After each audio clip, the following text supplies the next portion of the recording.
Welcome back नाज़रीन, clinic online में दोबारा खुशामदीद कहना चाहूँगा। बात कर रहे हैं आज बच्चों के हवाले से। कल बच्चों का आलमी दिन मनाया गया है। दिन बनते रहते हैं लेकिन हालात वाक़यात जो हैं उस पर सबसे बड़ी बात यह है कि दिन बनाने का फ़ायदा ये होता है कि हम एटलीस्ट उस पर बात तो कर सकते हैं। आज हम बात कर रहे हैं उन बच्चों के लिए भी जिनका शायद कोई जिनके लिए नहीं सोचता, और उन बच्चों के लिए भी जो हमारे घर में जिनके लिए हम बहुत कुछ सोचते हैं लेकिन उसके बावजूद भी बच्चों में प्रॉब्लम्स है। सवाल से आज हमने तकलीफ़ दी है प्रोफेसर डॉक्टर आयशा महनाज साहिबा को। डॉक्टर साहिबा प्रोफेसर ऑफ पीडियाट्रिक्स हैं और इसके अलावा इनकी एक ऑर्गेनाइजेशन है कोपल, जिसकी ये चेयरपर्सन है। डॉक्टर साहिबा, ब्रेक पे जाने से पहले 2-3 सवालात थे। एक तो दिलशाद साहब का था बच्चों के स्कूल के हवाले से कि बच्चों को हम जल्दी जल्दी स्कूल भेज रहे हैं, तालीम का बोझ गधा बना रहे हैं उन्हें, फिर उसके बाद वो स्कूल से आते हैं फिर ट्यूशन पे चले जाते हैं, क्या कहेंगी?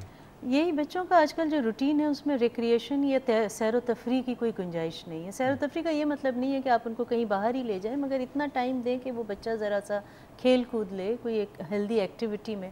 अब एक और चीज़, जब से ये कंप्यूटर गेम्स वगैरह आए हैं तो बच्चे वो एक तरह के बस काउच पोटैटो हो गए, तो वो उनकी जिस्मानी सेहत बहुत मुतासिर हो रही है। वो बाहर निकलते ही नहीं है, स्कूल से आएंगे ट्यूशन पे जाएंगे, ट्यूशन से आएंगे दीनी तालीमात हासिल करेंगे, उसके बाद 8 बज जाते हैं, 8 बजने के बाद वो कंप्यूटर लेके बैठ जाते हैं।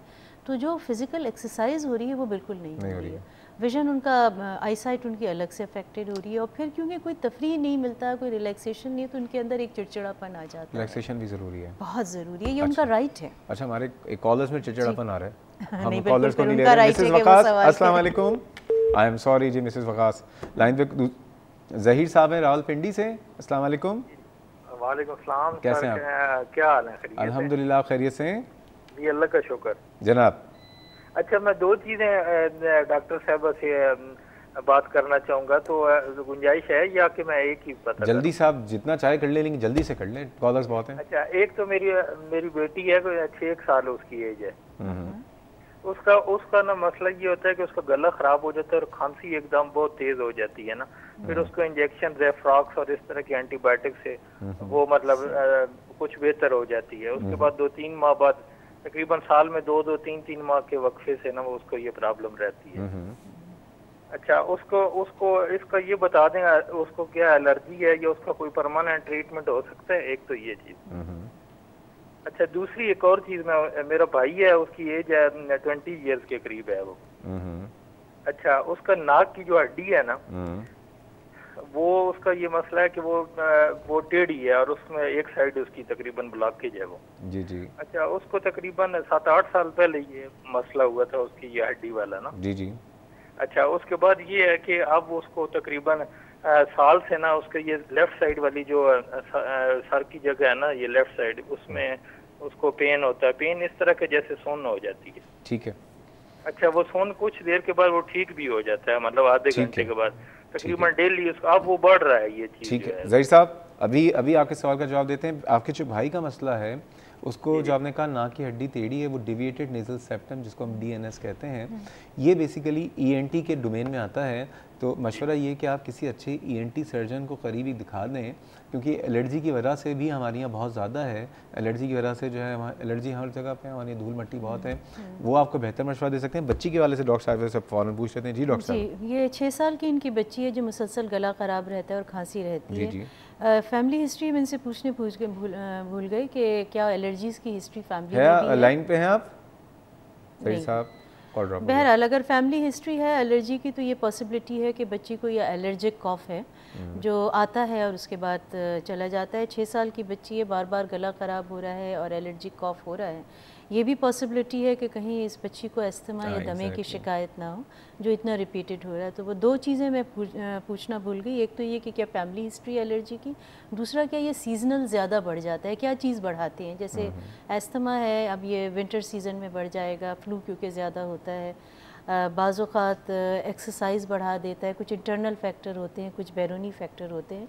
सो दोनों सूरत में अगर ये एलर्जीज़ हैं तो ऐसी दवाएं हैं जो इनको आगे प्रेजेंट करती है, मगर एलर्जी का एक ही इलाज है, जिस चीज़ से एलर्जी होती है उससे उसको बचाएं। जैसे अगर डस्ट एलर्जी है या पॉलन से एलर्जी है, अब इनका ताल्लुक कहाँ से था? पिंडी से? रावलपिंडी से था। रावलपिंडी में पॉलन काउंट सबसे ज़्यादा है पाकिस्तान, इस्लामाबाद है, रावलपिंडी इस्लामाबाद में।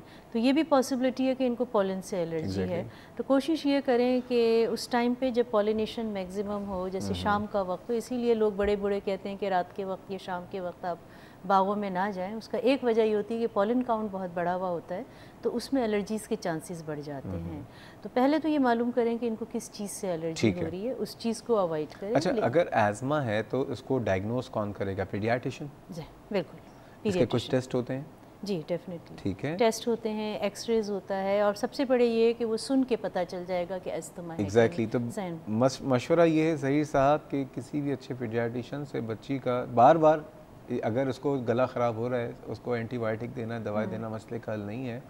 एक्सक्लूड ज़रूर करवाइए, क्योंकि जो आपकी बातें से लग रहा है कि शायद उसको एलर्जी है, और एलर्जी अगर है, सांस में तकलीफ़ हो रही है, खांसी हो रही है, तो कहीं ज़रूरी नहीं है, लेकिन कहीं उसको एज़मा हो। और अगर एज़मा है भी तो उसमें कोई डरने की बात नहीं है। इतना अच्छा आजकल इलाज मौजूद है कि एज़मा के साथ आप इलाज करते रहें और बहुत अच्छी ज़िंदगी गुजार सकते हैं, बजाय इसके कि बार बार एंटीबायोटिक लेते रहें। भाई के लिए आप ENT सर्जन के पास जाइए। मिसेस वक़ास अब हमारे साथ मौजूद हैं। मिसेस वक़ास, अस्सलाम वालेकुम। जी वालेकुम। बहुत माज़रत, आपकी कॉल ड्रॉप हो गई थी जनाब। जी मेरी डिस्कनेक्ट हो गई थी। प्लीज़ मैं डॉक्टर साहिबा से बात करना चाहूँगी। जी मैं बात कर रहा हूँ। डॉक्टर साहिबा से बात करना डॉक्टर साहिबा बात कर रही हैं। जी सुन रही हैं, सवाल पूछिए। जी डॉक्टर साहिबा, एक्चुअली मेरा बेटा हुआ था तकरीबन 3 माह पहले। 3 माह पहले मेरा बेटा हुआ था। जी जी। तो डॉक्टर साहिबा उसको एक्चुअली वो नॉर्मल हुआ था, आई मीन हुआ सिजेरियन से था, लेकिन ऐसा कोई प्रॉब्लम नहीं हुई थी ना, वो ठीक हुआ था। अच्छा। तो डॉक्टर साहिबा वो बिल्कुल ठीक था, हेल्दी बेबी था वो बिल्कुल। लेकिन तकरीबन सुबह वो 8 बजे हुआ है, और दोपहर में तकरीबन 3 बजे डॉक्टर साहिबा उसने अपनी ना मतलब हार्ट ना बंद हो गई। उन्होंने डॉक्टर्स ने उसको वेंटिलेटर पे किया, उसके टेस्ट वगैरह सब हुए। उसके बाद उसके ना प्लेटलेट्स में ना कुछ कमी आई, और रात 12 बजे वो एक्सपायर हो गया। लेकिन डॉक्टर्स की समझ में कुछ भी नहीं आया कि ऐसा जिसको क्या प्रॉब्लम था या क्या हो सकता है। उन्होंने मुझे कुछ मतलब बताया नहीं कि ये क्या प्रॉब्लम हो सकती है। तो आप मेरी कुछ हेल्प कर सकती हैं इस मामले में? देखें, ये इस मामले में क्योंकि मुझे आपकी पूरी ऑब्स्टेट्रिक हिस्ट्री, पैदाइश के हमल के दौरान आपकी सेहत कैसी रही उसके बारे में मुझे नहीं पता है। दूसरा, ये बच्चा ऑपरेशन से हुआ था, नॉर्मल हुआ था? जी जी, ऑपरेशन से हुआ था। ऑपरेशन की वजह क्या बताई थी डॉक्टर साहब ने? डॉक्टर साहब, ऑपरेशन की वजह ये थी कि वो टेढ़ा था बच्चा, यानी पोजीशन नहीं था। बाज़-औक़ात ये होता है कि ठीक नहीं थी। जी जी, ये वजह थी। और उसके अलावा मेरी तबीयत पूरा मतलब 9 माह में अल्हम्दुलिल्लाह बिल्कुल ठीक रही है। कोई ऐसा मुझे प्रॉब्लम नहीं हुआ, कुछ भी नहीं हुआ। बस वॉमिटिंग मुझे मतलब बहुत होती थी, वो मुझे पूरे 9 मंथ में रही। और बच्चे का वज़न क्या था पैदाइश के वक्त? जी, पैदाइश पे वज़न क्या था बच्चे का? वज़न पूछ रही हैं? जी जी, बच्चे का। जी, वज़न उसका 7 पाउंड था। 7 पाउंड? जी। अच्छा, तो हो सकता है ये 2 वजह थी। एक तो ये कि बच्चे की लाई जो पेट में जो पोजीशन है वो सही नहीं थी।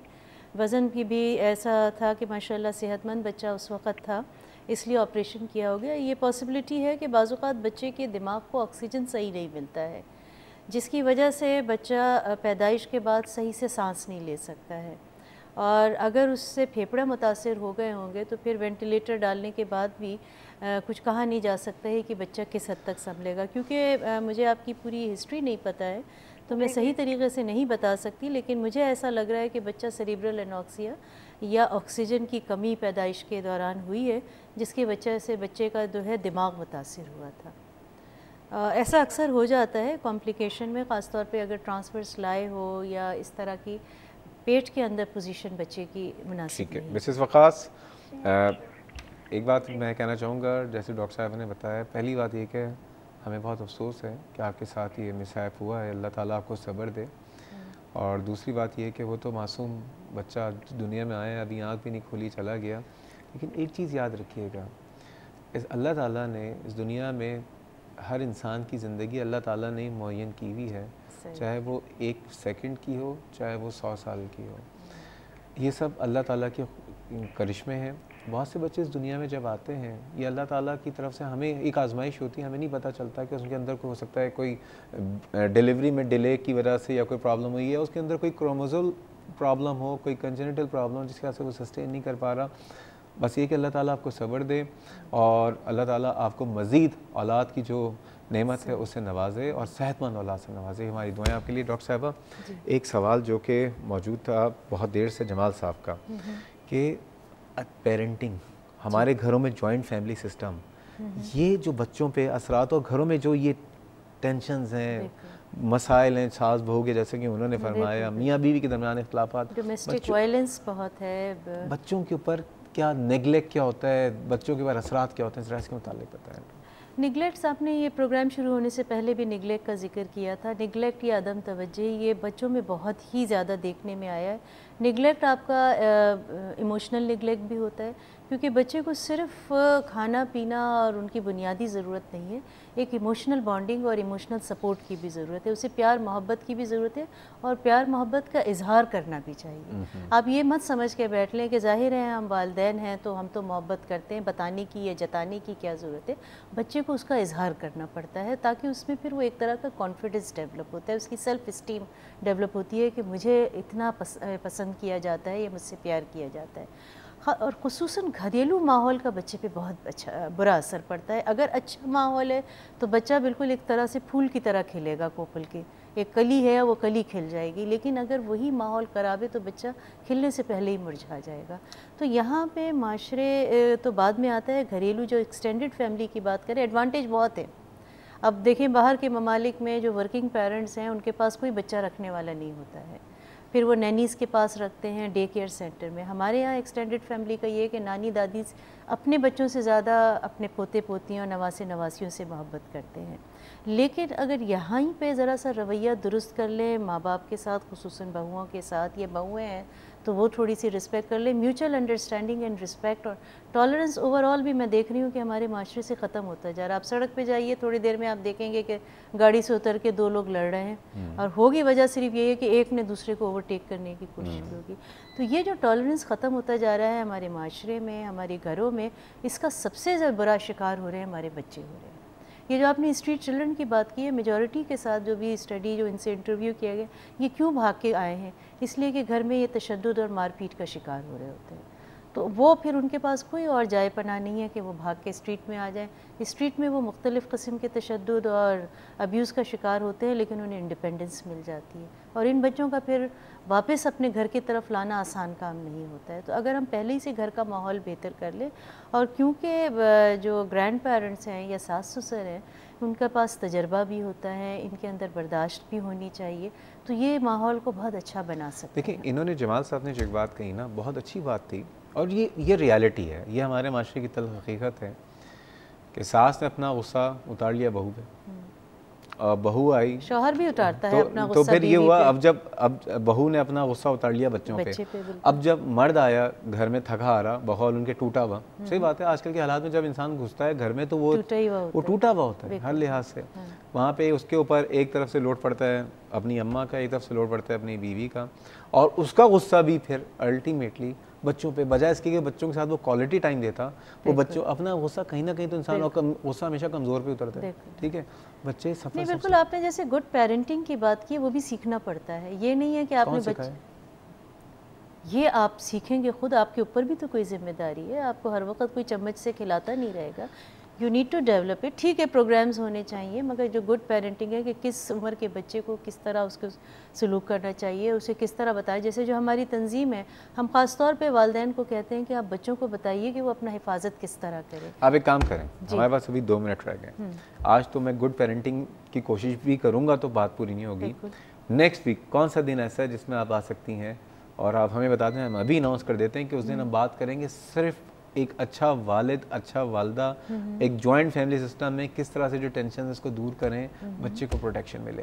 कौन सा दिन है? फ्राइडे आपने बताया? फ्राइडे या वेडनेसडे में से कोई दिन रखें। वेडनेसडे कर लें, चलें। अगले बुध को डॉक्टर साहब हमारे साथ मौजूद होंगी। ये वाला बुध नहीं, नेक्स्ट अगले बुध, इस बुध को नहीं, ठीक है, इससे अगला जो बुध है, अगला वेडनेसडे, अगले बुध को डॉक्टर साहब हमारे साथ मौजूद होंगी। जो बातें आज रह गई हैं, आज बहुत सी बातें, क्योंकि आपकी कॉल्स होती हैं तो हम ज़ाहिर बात है कि हम बात भी कर रहे होते हैं, लेकिन आपके टॉपिक्स पर आपके जो कंसर्न उसको भी एड्रेस कर रहे होते हैं। डॉक्टर साहबा, अफसोस की बात यह है कि आज का वक्त ख़त्म हो गया है।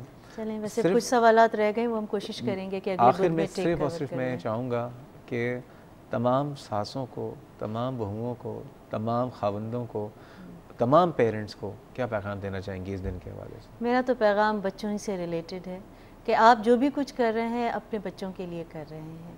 आपका रवैया, आपके रवैये के असरात आपके बच्चों पे पड़ेंगे। तो खुदारा घर का माहौल अच्छा करें ताकि बच्चों जो हैं एक तरह का उनमें सेल्फ़ इस्टीम हो, सेल्फ़ रिस्पेक्ट हो। घर से तहफ़्फ़ुज़ दे दीजिए बच्चे को, बाहर आप देखिएगा कि वो एक बहुत ही कामयाब शख्स होगा, और माहौल बनाने में तमाम घर के अफराद का हिस्सा है। बहुत बहुत शुक्रिया डॉक्टर साहबा, इस प्रोग्राम में आज आप आई और बहुत ही अहम टॉपिक था। उम्मीद है कि लोग आपकी बातों को फॉलो करेंगे। नाज़रीन, आखिर में सिर्फ एक बात ये कहूँगा कि हमारे यहाँ जैसे इन्होंने जमाल साहब ने, आज मैं जमाल साहब की कॉल जो है आई रियली अप्रिशिएटेड, और दिलशाद साहब की जो कॉल थी, हमारे मीडिया का जो एक रोल है वो कंस्ट्रक्टिव होना चाहिए। हमने जो इंडियन जो चैनल्स की जो यलगार थी, सास भी कभी बहू थी, और ये जो मसले मसाइल, वैसे हमारी ज़िंदगी में मसले मसाइल कम है। एंटरटेनमेंट के नाम पे और घरों में पॉलिटिक्स आ गई है। सिर्फ और सिर्फ ये कहूँगा कि तमाम बुज़ुर्गों से कि बड़ापन ये होता है कि आप अपना गुस्से से या आप ज़बरदस्ती इज़्ज़त नहीं ले सकते।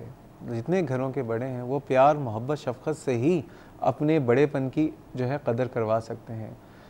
धौंस, ज़बरदस्ती, धमकी से कोई आपकी इज़्ज़त नहीं करेगा। अलबत्ता सामने शायद कर ले, पीछे आपको सिर्फ और सिर्फ बुरा ही कहेंगे। बड़ापन ये है, आप प्यार दीजिए, मोहब्बत दीजिए।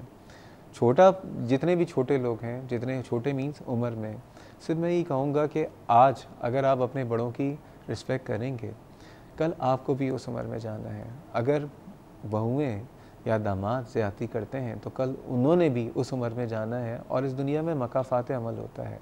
आज आप जैसा करोगे कल वैसा ही पाओगे। घरों में अगर प्रॉब्लम्स हैं, अगर आपकी एक चीज़ होती है ईगो, एक होती है अना परस्ती ना, आप उस अना के बुत को तोड़ दीजिए, मिल के बैठ जाइए, एक दूसरे के गले लगा लीजिए। कोई प्रॉब्लम घर में आती है तो ये तमाम इख्लाफात हम साइड पे रख देते हैं, लेकिन जब प्रॉब्लम आती है उस प्रॉब्लम से पहले अभी आप गलों एक दूसरे को गले लगाइए। किसके लिए? अपने बच्चों के लिए। छोटे मासूम बच्चे, आपको नहीं पता होता घरों में जो ये मसले मसाइल होते हैं, ये जो पॉलिटिक्स चल रही होती है, इसके असरात बच्चों पे इतनी तेज़ी से मुरतब हो रहे होते हैं कि उनकी शख्सियत जो है वो मस्क हो रही होती है। प्लीज़, मैं बाहर के बच्चों के तो हम बाद में सोचेंगे, उन बच्चों के लिए हम अपने घरों के बच्चों के लिए कुछ कर लें। और अगर हमने कुछ नहीं किया तो यही बच्चे फिर घर से बाहर निकल जाते हैं, यही बच्चे फिर स्ट्रीट्स पे चले जाते हैं। ये अक्सर घरों को छोड़ देते हैं, कहते हैं ये घर है, ये जहन्नुम है, ऐसे घर में हमें नहीं रहना। तो अपने बच्चों को एक ऐसा बच्चा बनने से बचाइए कि वो आपको छोड़ के चला जाए, या अगर आपके साथ रहे भी तो वो एक जहनी मरीज़ हो जाए। इस प्रोग्राम से ताल्लुक़ कोई फीडबैक या सजेशन हो तो मुझे आप ईमेल कर सकते हैं cliniconline@health-tv, या फेसबुक पे जाके क्लिनिक ऑनलाइन के पेज पे आप अपने कमेंट्स या अपना फीडबैक हमें ज़रूर दे सकते हैं। मेरी बात से अगर किसी की दिल शिकनी हो तो मैं बहुत माज़रत चाहता हूँ। इंशाअल्लाह ताला कल फिर मुलाकात होगी। कल तक के लिए अल्लाह हाफ़िज़।